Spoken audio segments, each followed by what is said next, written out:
Perkenalkan, nama saya Manda Nurul Fauziah dengan NIM 638222025, Sastra Jepang 1, Angkatan 2022, Fakultas Ilmu Budaya. Di kesempatan kali ini, saya akan menjelaskan tentang seni tari reog Ponorogo. Reog adalah tarian tradisional di arena terbuka yang berfungsi sebagai hiburan rakyat dan mengandung unsur magis. Penari utamanya merupakan orang berkepala singa dengan hiasan bulu merak, ditambah beberapa penari bertopeng dan berkuda lumping disertai reog asli Indonesia.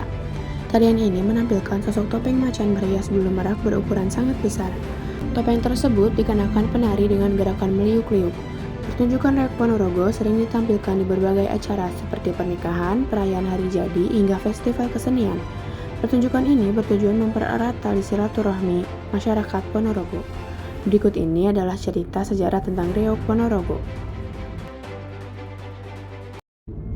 Pada dasarnya, ada 5 versi cerita populer yang berkembang di masyarakat tentang asal-usul reog dan warog.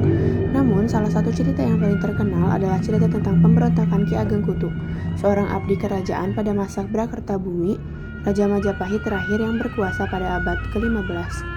Ki Ageng Kutu murka akan pengaruh kuat dari pihak rekan Cina rajanya dalam pemerintahan dan perilaku raja yang korup.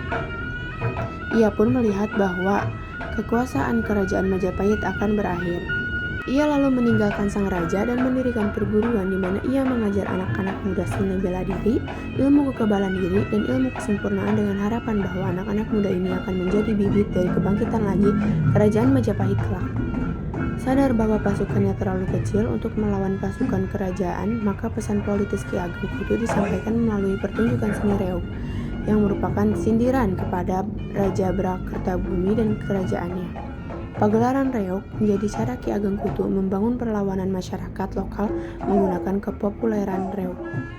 Dalam pertunjukan reog ditampilkan topeng berbentuk kepala singa yang dikenal sebagai Singa Barong, Raja Hutan, yang menjadi simbol untuk Kertabumi, dan di atasnya ditancapkan bulu-bulu merak hingga menyerupai kipas raksasa yang menyimbolkan pengaruh kuat para rekan Cinanya yang mengatur dari atas segala gerak-geriknya.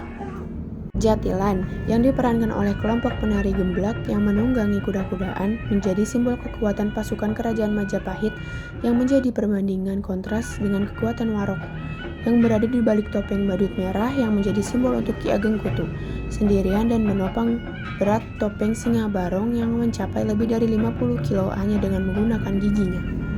Populernya reog Ki Ageng Kutu akhirnya menyebabkan Kertabumi mengambil tindakan dan menyerang perguruannya. Pemberontakan oleh warog dengan cepat diatasi dan perguruan dilarang untuk melanjutkan pengajaran akan warog.